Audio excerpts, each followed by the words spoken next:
ফেসবুকে স্ট্যাটাস দিয়ে অবশেষে ওয়ানডে থেকে অবসর নিয়েছেন মুশফিকুর রহিম। মুশফিকের অবসর নিয়ে গণমাধ্যম কর্মীদের ভাবনা কি? এত বছর ধরে যারা মুশফিকুর রহিমকে খুব কাছ থেকে দেখেছেন, তার ক্রিকেট ক্যারিয়ার কাভার করেছেন, সেই সাংবাদিকদের ভাবনা কি অবসর নিয়ে, সেটাই জানার চেষ্টা করব। অবশেষে মুশফিকুর রহিম অবসর নিলেন। আসলে উনি কি আসলে সঠিক সময়ে অবসর নিয়েছেন, নাকি আরো আগে নিলে আরো ভালো হতো? না, আমার কাছে মনে হয় সঠিক সময় নিয়েছেন। আসলে এই চ্যাম্পিয়ন্স ট্রফিটা আমাদের যারা সব সিনিয়র ক্রিকেটারে ছিলেন সবারই একটা খেলার ড্রিম ছিল, এবং মুশফিকুর রহিমের ফর্মটা প্রত্যাশিত ছিল না গত বেশ কিছুদিন ধরে। যদিও টেস্টে তিনি অন অ্যান্ড অফ কিছু ভালো ইনিংস খেলেছেন, পাকিস্তানেও একটা সেঞ্চুরি করেছিলেন। তো ওভারঅল মুশফিকের প্রতি একটা কনফিডেন্স কিন্তু সবারই ছিল যে মুশফিক যেই পরিমাণ ক্যালিবারের প্লেয়ার, তার ফিটনেস নিয়ে কখনোই প্রশ্ন আসেনি। তো তিনি হয়তো একটা ভালো চ্যাম্পিয়ন্স ট্রফি যদি ডেলিভার করতেন, 2 ম্যাচের মধ্যে একটা ভালো ইনিংসও যদি খেলতে পারতেন, তাহলে হয়তো এতটা হিউমিলিয়েশন তাকে সহ্য করতে হতো না বা এত সমালোচনা হতো না। তো আমার মনে হয় দ্যাটস ফাইন। বাংলাদেশের পরিপ্রেক্ষিতে খুব ভালো সময় তিনি অবসর নিয়েছেন। যদিও ইন্টারন্যাশনাল সার্কিট বিবেচনা করলে হয়তো একটু ঝুলে গেছে, তবে আমার মনে হয় না যে মুশফিকের যোগ্য রিপ্লেসমেন্টও কিন্তু বিসিবির কাছে আছে। থাকলে হয়তো বিসিবিও মাঝে মাঝে তার বিকল্প বাজিয়ে দেখার ট্রাই করতো। বাস্তবতা কিন্তু এটাই। তবে যাই হোক, আমার মনে হয় না খুব বেশি দেরি হয়েছে। আর একটু আগে নিলেও হয়তো তিনি নিতেই পারতেন, তবে তার যেহেতু ফিটনেস ভালো, তার স্কিল ভালো, আমার মনে হয় ঠিক আছে, তিনি ভালো সময়ে সরে দাঁড়িয়েছেন। মুশফিকুর রহিম ওয়ানডে থেকে অবসর নিয়েছেন। আপনি তো অনেক দিন ধরে সাংবাদিকতা করছেন, মুশফিকুর রহিমকে মাঠে দেখেছেন, মাঠের বাইরেও দেখেছেন। মুশফিকের সঙ্গে আপনার কোনো ভালো স্মৃতি আছে কিনা? ভালো প্রশ্ন। স্মৃতি তো থাকবেই। এতদিন কাজ করেছি, প্রায় ১৪ বছর সাংবাদিকতায় আছি। বাংলাদেশ ক্রিকেটটা বা মুশফিকুর রহিমরা যখন পঞ্চপাণ্ডব হয়েছেন তখন থেকেই দেখছি, বা তার আগে থেকেই দেখছি। তো মাঠে অনেক স্মৃতি আছে। ইন্টারভিউ নেওয়ার বিষয় হোক, প্রেস কনফারেন্স কভার করা হোক, অথবা মাঠে কথা বলা হোক। আমরা তো আগে অনেক ক্লোজ কভার করতাম, অনেক ক্লোজ যেতাম। তো এখানে অনেক স্মৃতি আছে। মানে এমন স্মৃতি না খুব বেশি যে আমি এখানে সবার সামনে বলবো, তবে হাসি ঠাট্টা অনেক হয়েছে। আর যদি বলেন যে তার সাথে স্মৃতি, সেটা এই ক্যারিয়ার না, প্রফেশন না, আমি এর বাইরে বলতে চাই, কারণ তার সাথে পারিবারিক সম্পর্ক আমাদের আছে বা আমার আছে। সেই দিক থেকে মুশফিকুর রহিমের বেড়ে ওঠা বা পাশের মাঠে, বাসার পাশের মাঠে খেলা, বা যেখানে বড় হয়েছে মাটি ডালি, সেখানে একটা মাঠ ছিল, সেই মাঠে খেলা হয়তো তার মুখে আপনারা শুনেছেন। তারপরেও অবশ্যই তার ছোটোবেলা থেকে খেলার প্রতি ভালোবাসা, তার পরিবারের ভালোবাসা থেকে কিন্তু উঠে আসা, সেখানে অনেক স্মৃতি আছে। সবচেয়ে বলতে চাই একটা বিষয়, যেটা না বললেই না, যে মুশফিককে নিয়ে যে নেতিবাচক বিষয়গুলো আসে, যে মুশফিক সবার সাথে কথা বলেন না, অনেক একা থাকেন, বা অতটা ফ্রি ফ্র্যাঙ্ক না, সবার সাথে হাসি খুশি বা হাসি ঠাট্টা করেন না। দেখুন, মুশফিক ছোটোবেলা থেকে এমন। আমরা যখন দেখেছি, আমরা সবাই একদিকে খেলতাম, মুশফিককে দেখতাম যে এক পাশে দাঁড়িয়ে আছেন বা নিজের মতো কাজ করছেন, নিজের মতো খেলছেন। যখন দলের খেলা হতো একসাথে খেলতেন, কিন্তু এমনই মানে নিজের মতো থাকতেন, কারো কোনো ক্ষতি করতেন না, কারোর সাথে যেচে গিয়ে কথা বলতেন না, কারোর সাথে কোনো জায়গায় মানে কে কী করছেন বা কী করা উচিত ছিল এইসব নিয়ে তার মাথায় ব্যথা নেই। নিজে কী করছেন সেটা ছোটোবেলা থেকেই। আমার থেকে বছর দুয়েকের বড় হবে, আমার ভাইয়ের সাথে খুবই ভালো সম্পর্ক, বা ভাইয়ের সাথেই অনেক কিছু শেয়ার করতেন। কোথায় ওই যে জাহাঙ্গীরনগরে পড়ছেন, বা কোথায় পড়বেন, কী পড়ালেখা করতে হবে, খেলাধুলো না, এবং এইসব বিষয় নিয়ে কথা হতে ভাইয়ের সাথে ক্লোজ। আমার সাথে অতটা না হলেও বেড়ে ওঠা দেখেছি। তো এইরকম সম্পর্ক তো অবশ্যই অনেক হাজারও আছে। তবে এটাই বলতে চাই, মানে স্পেসিফিকভাবে, যে তার আসলে নেতিবাচক দিকগুলো এখান থেকেই বেশি, যে হয়তো বা কারোর সাথে মেশেন না। তবে আমার মনে হয় যে তার নেচারটাই এমন, তার তার বড় বেড়ে ওঠাটাই এমন, এই জন্য এমন। আর স্মৃতি বলতে চান, যেহেতু বললাম যে পারিবারিক একটা সম্পর্ক বা আমাদের পাশে বেড়ে ওঠা একসাথে, তাদের এরও অনেক স্মৃতি আছে খেলার মাঠে যে খেলেছেন। ভাই, মুশফিক থেকে কখনো কোনো গিফট পেয়েছেন কিনা, বা মুশফিক তো অনেকেরই ব্যাট উপহার দিয়েছেন, আপনি কখনো মুশফিকের ব্যাট দিয়ে খেলেছেন কিনা? দেখুন, গিফট বলবো না, আমি নিজে চেয়েছিলাম। আমি তখন ঢাকা বিশ্ববিদ্যালয়ে খেলছি, ঢাকা বিশ্ববিদ্যালয়ে ম্যাচ ছিল আমার। তো ওই সময় ভালো ব্যাট ছিল না আমার। সো মুশফিককে বলেছিলাম যে ব্যাট আছে কিনা বা ব্যাট দেওয়া যাবে কিনা। তখন উত্তরায় থাকতেন, সেখানে গিয়েছিলাম। তো একটা না, দুটো ব্যাট পেয়েছিলাম আমি আর কি। দুইটা ব্যাটই খুবই এক্সপেন্সিভ ব্যাট, এবং খুবই ভালো ব্যাট ছিল। একটা হচ্ছে, তো জানবেন যে ইংল্যান্ডে যখন খেলেন অভিষেক হয়, সেই ব্যাটটা ছিল স্ট্রেজেঞ্জার।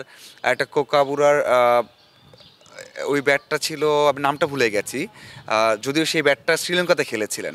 ওই ব্যাটটা খুবই ভালো ছিল, সেই ব্যাট দিয়ে আমি খেলেছি, খুবই ভালো ছিল এক্সপিরিয়েন্স। যে ইন্টারন্যাশনাল ম্যাচ খেলেছেন, যেখানে ইংল্যান্ডে খেলে এসেছেন, শ্রীলঙ্কায় খেলে এসেছেন, সেই ব্যাট দেখেছি। এবং সবচেয়ে বড় বিষয় হচ্ছে, সেই ব্যাট দেখলে বোঝা যায়, আপনি যখন নক করছেন, যখন মানে শট নিচ্ছেন, তখন বোঝা যায় যে আসলে এই ব্যাটটা অনেক এক্সপেন্সিভ এবং অনেক ভালো ব্যাট বা ইন্টারন্যাশনাল লেভেলের ব্যাট। এবং এটা বলতে পারেন যে তার সাথে বা তার সম্পর্কিত অনেক স্মৃতির মধ্যে এটা অনেক বড় একটা স্মৃতি আমার। আপনার কি মনে হয় যে আসলে মুশফিককে নিয়ে যেই সমালোচনাগুলো হয়েছে, তিনি যদি 2019 বিশ্বকাপের পরে কিংবা 2023 বিশ্বকাপের পরে অবসর নিতেন, এত কথা হতো? না, মুশফিকুর রহিম এমন একটা ক্যারেক্টার, আপনি কিন্তু আসলে বিশেষ করে ওয়ানডে ফরম্যাট, টেস্ট ফরম্যাটে মুশফিকুর রহিমকে ছাড়া বাংলাদেশের ক্রিকেট ভাবতে পারে এটা আসলে মানে এখন হয়তো বা আমরা ভাবছি চ্যাম্পিয়ন্স ট্রফির পরে। আপনি যদি গত বছরেরও স্ট্যাটটা দেখেন, 2টা ম্যাচ খেলেছেন, তার অ্যাভারেজ 68-এর মতো ছিল। মুশফিকের ক্যারিয়ারের শুরুর দিকে যদি দেখেন, প্রথম 4 বছরে 20, 21, 15 এরকম করে প্রতি বছর তার অ্যাভারেজ ছিল। সেই মানুষটাই তার পরিশ্রম দিয়ে, যতটা তার মেধা তার চাইতে বেশি পরিশ্রম দিয়ে কিন্তু তিনি আজকে এই জায়গাটা করে নিয়েছেন। তিনি এমন না যে মুশফিক অনেক মানে বাই বর্ন অনেক ভালো একজন ক্রিকেটার হয়ে জন্মেছেন, থাকে না মেধাবী, ওইরকম না, কিন্তু তার পরিশ্রমটাই কিন্তু অনেক বেশি।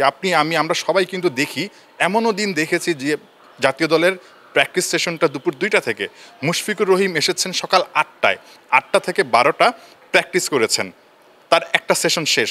তারপরে আবার ন্যাশনাল টিম যখন প্র্যাকটিস করছে, পুরো দলের সঙ্গে তিনি আবার সেই সেশনে যোগ দিয়েছেন। মানে পুরো দিনে দুবেলা করে তিনি প্র্যাকটিস করছেন। আমরা কিন্তু দেখে অভ্যস্ত এই বিষয়গুলো। এবং আপনি যদি দেখেন ইয়াং ক্রিকেটার যারা আছেন, ইয়াং ক্রিকেটারদের আইডলের কথা যদি আমরা দেখি, মানে বলতে চাই বা শুনতে চাই কারো কাছ থেকে, ম্যাক্সিমাম ক্রিকেটার আমি দেখি মুশফিকুর রহিমের কথা বলেন। কোন জিনিসটা? তার ডিসিপ্লিন, তার যেই পরিশ্রম, ডেডিকেশন, এই জিনিসগুলোকে তারা অনেক বেশি প্রাধান্য দেয় এবং তারা বুঝে যে মুশফিকুর রহিমের মতো ডেডিকেশন যদি আমার থাকে, মুশফিকুর রহিমের মতো যদি আসলে আমি পরিশ্রম করি, তাহলে আমি একটা জায়গায় যেতে পারবো। বিদায় বেলায় মুশফিককে নিয়ে এত আলোচনা হচ্ছে, এটা আসলে কতটা যৌক্তিক বা মুশফিক এটা প্রাপ্য কিনা? সমালোচনা আসলে অনেকে করতেই পারে, মানে আমি এটা একেবারে নেতিবাচক হিসেবে দেখছি না। কারণটা কি, যে মুশফিকুর রহিমের আইসিসি ইভেন্টে তার পারফরমেন্স হোক কিংবা তার এত বছরের ক্যারিয়ার, সব কিছু মিলিয়ে সাম্প্রতিক সময় খুব একটা ভালো যাচ্ছে না। এবং আমরা সবসময় বলে আসি যে পঞ্চপাণ্ডব, এই পঞ্চম পাণ্ডবকে নিয়ে কিন্তু বাংলাদেশের মানুষ যারা আসলে সাধারণ দর্শক ক্রিকেটের, তাদের অনেক একটা প্রত্যাশা ছিল যে এই পঞ্চম পাণ্ডবের হাত ধরে আমরা একটা সময় আইসিসি ইভেন্ট কিংবা হয়তো একটা ট্রফি পাবো, যেটা একটা আক্ষেপ হয়ে আছে আমাদের জন্য, সবার জন্য। এই কারণে হয়তো বা একটা আক্ষেপ কিংবা একটা আক্রোশ, যাই হোক না কেন, বা একটা খারাপ লাগা যে এই পঞ্চপাণ্ডব আমরা এত সমর্থন দিয়েছি কিন্তু তাদের কাছ থেকে আমরা সেই কাঙ্ক্ষিত ট্রফিটি পাইনি।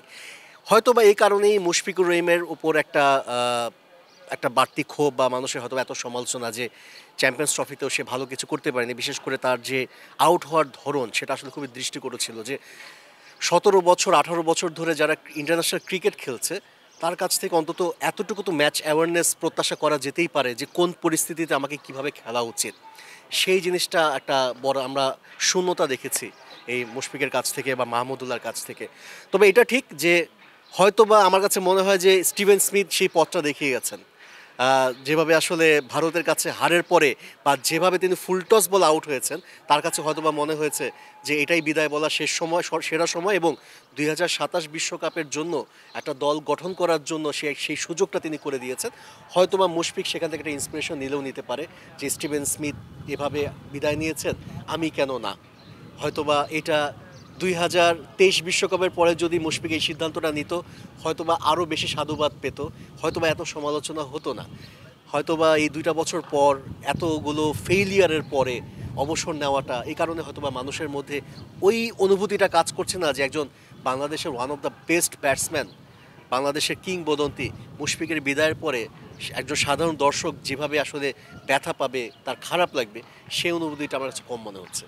মিরপুরে ক্রিকেট বিটে যারা সাংবাদিকতা করেন, মুশফিককে এত বছর ধরে যারা দেখেছেন, তারা তাদের অনুভূতি প্রকাশ করেছেন মুশফিকের বিদায় নিয়ে। মিশ্র প্রতিক্রিয়া দেখা গেছে। তবে মুশফিকুর রহিমকে নিয়ে আলোচনা সমালোচনা যাই হোক, বাংলাদেশের ক্রিকেটে মুশফিকুর রহিমের অবদান অনস্বীকার্য। মুশফিক ছিলেন, আছেন, মুশফিক থাকবেন বাংলাদেশ ক্রিকেটে কিংবদন্তি হয়ে। Hussain Arman, BD cric time.